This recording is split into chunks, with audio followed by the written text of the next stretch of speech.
क्या किया है तुमने मेरी बीवी के साथ? मेरे साथ किसी ने कुछ नहीं किया।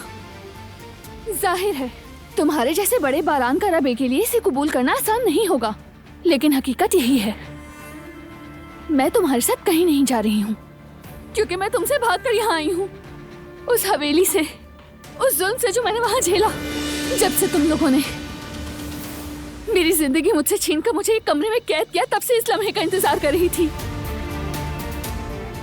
उन तमाम अज़ियतों को इसी लम्हे के लिए बर्दाश्त किया।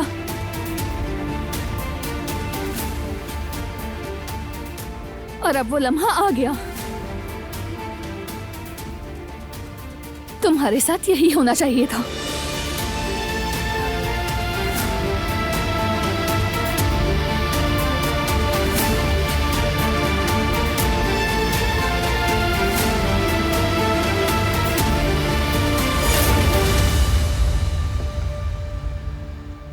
रिलैक्स करो दिलान, मैं हूं ना। तुमने खुद सुन लिया ना, ये तुम्हें नहीं चाहती, फिर भी जिद कर रहे हो।